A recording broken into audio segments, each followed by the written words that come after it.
aku nak raro sampean kandak ngeten iki padane ngeten pun kula wau. Nah niki Pak Marianto Mas IP kula menika. Oh nggih. Menapa kanggo janganipun? Kersane napa nggih? Ditata.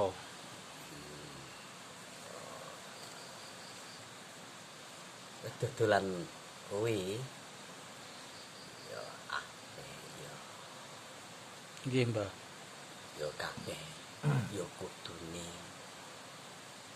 yo golek kono golek kene kuwi kanggo masake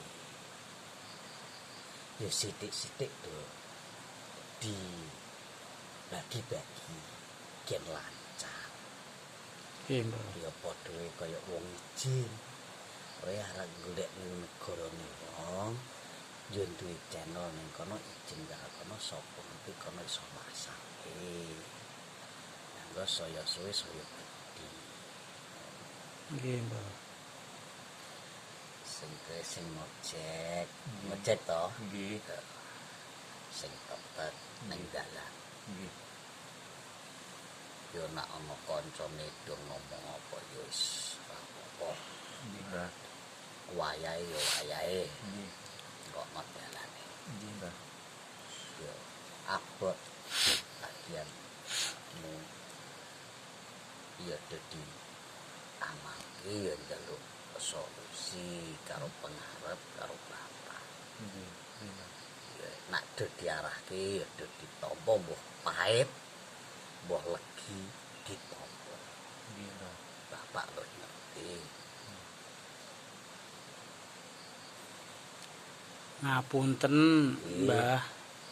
Tanglet hari kula niku ki sakniki pondok, terus pengen medal terus pengen sekolah nyambi nglaju niku pripun saene niku? Apa pandungane? lanang Nggih. mergo ning pondoke wong iki yo dicek Nggih, nggih. mentale rada goyang Nggih, nggih. yo iso diluk ngatekon kiai ini tekon pengen ana solusi yo aku yo menehi arahan Nggih. yo diturun Nggih, diturun nggih. kuwi yo ora langsung dicono di bapakmu wis ngerti arane mergo wong ning pondok do diejek kancane Oh, nggih, nggih. Lider. Nggih, nggih.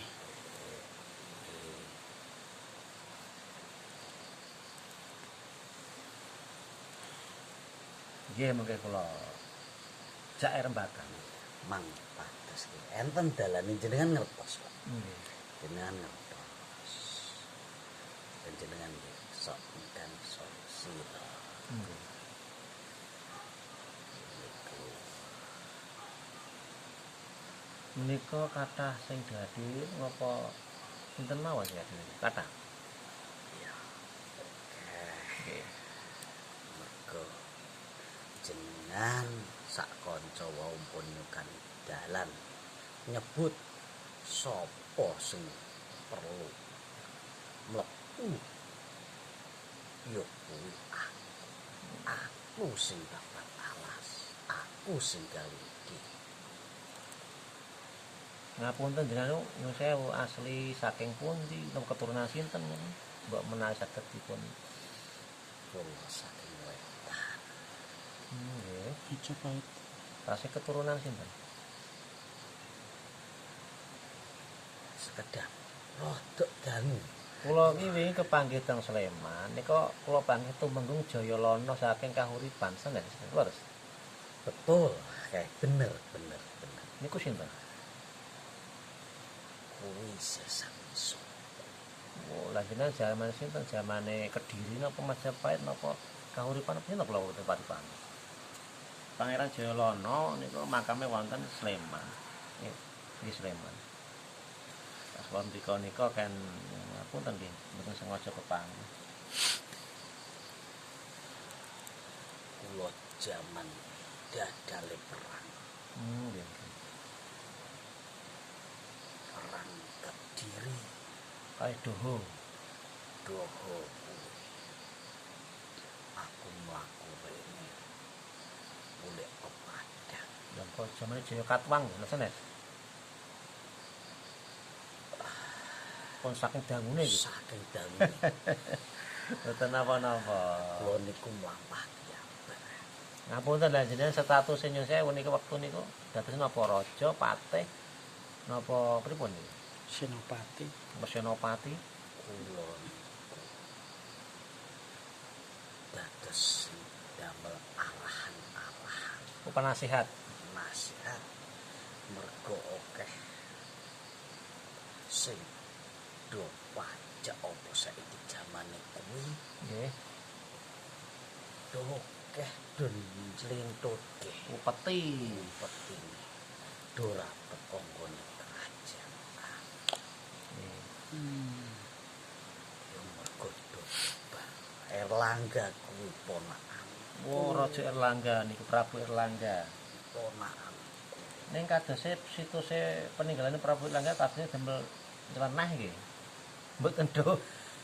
Damel nganu nggih. yo kuwi mau Damel manungsa iki saiki ning do tulisane tok do salah kaprah wong do adus ning kene do golek ayu gendang sugi lah aku ki apa aku ki dudu apa-apa lho aku ki yo ora nggo apa-apa saka wetan anane mlaku yo turut malas mboten beto rencang. ora nggo apa-apa trimpet Lah mriki turune kabare pemandiane Tarup Joko Nawang Wulan. aku ki ora bener Do gawe seneng Tuh, dhewe. gawe YouTube kontennya niku kirang pas. Gawe lah kula nak cerita kalih selo Nggih. salah lah menungso Ngapunten iki kula ini menawi jenengan saged critani nyun sewu nggih niki kula dados misak rencang dados pengalaman. Sing teng alam mriku niku sing sampun pindah alam. Nyun sewu niku mbok menawi saged diceritakne perjalanan menawi nika teng mriku pripun keadaane pripun saged dadoske tambah keimanan ngoten. jenengan wingi sampun ketemu kalih makhlipi to Nggih. serius nggih ngoten Oh. yo peten mergo dungane do apeko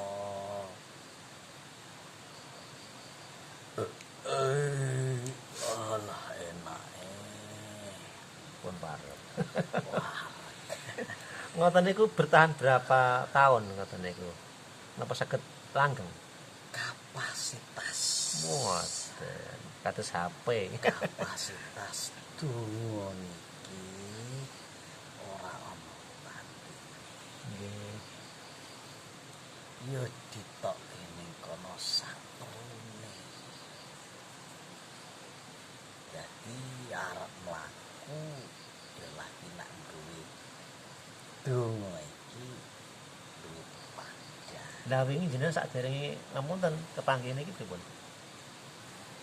nggih nek ngoten niku kula nggih nyembah marang Gusti enten nggih Gusti nyuwun donga sing luwih padhang meng batin kalih sela niku saged kepanggih nak mboten ngoten niku mboten saged ilmune kula sing teng mriki kula beto mriku niku mboten enten gunane. Ning gunane ya ilmune Gusti. Nggih. Allah ya Allah. Yes, ngono sampean paham.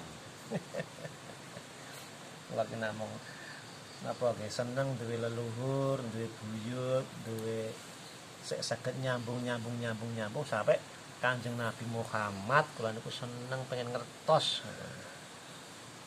Bungae buyute sampean iki nek dadi tekane. Syukur ngeki pepadang iki tambah bunga. Aku yo duwe ceklan ning ora bakalan tak neke sampean. Mergane jenengan niku suweh apik saka sing cekel-cekelku. Do tak deliki ora ana sing iso kula kepanggih jenengan kepanggih sira ya ana putu-putuku sing sujud jenengan saged ning kula boten serat kanggo Wingi kula tenggene Syekh Subakir Magelang menika nggih silaturahmi. Lah kula malah diparingi napa nika tombak panjang Kiai Sepanjang. Lah kula niku malah nggih kula titipke melih. Lah kula nggih matur nuwun. kertas kula kertas arah-arane dan jenengan kenteng ngilen to Nggih. Dereng mriku. wis ngono kok ceritane yo apa Namung kan silaturahmi nggih. wis buyut mutu nak moro yo wis ya hadiahe ya tetep ridone ndongake wis ora usah njaluk apa-apa nek wis dadi tekane putu sing bener ndonga sing bener Makame teng pundi? Nggih. Gusti wis paring piwales Nggih. ning cobane ning dunya iki lagi abuh Nggih. Lah mbok menawi ngapunten iki leluhur sesepuh panjenengan sak sedaya leluhur mugi mangestoni, mugi nyengkuyung, mugi napa nggih kula tenggo-tenggo pangestune. nak dalan apik leluhur ki mangestoni ning sing doranti unggah-ungguh dalane apik ya ora mangestoni leluhur sing do ning kene iki wis do ngerti sapa ring santri-santri kuwi sing dipangestoni. Lah panjenengan daleme pundi ngapunten niku? Napa teng mriki napa teng pundi? Delik ya biar ya. Ngapunten namung ngertos Pojok. niku Aturan iki nyepake ngene mboten enten anu nggih mboten enten makame. Oh, ngoten kadang ngerti selimur ke. do mahribi kaya ngono. Nggih. Jenengan remen niki crita ngene. Saking senenge kula niki. Lah kok kadose ayem ya betah. Enak.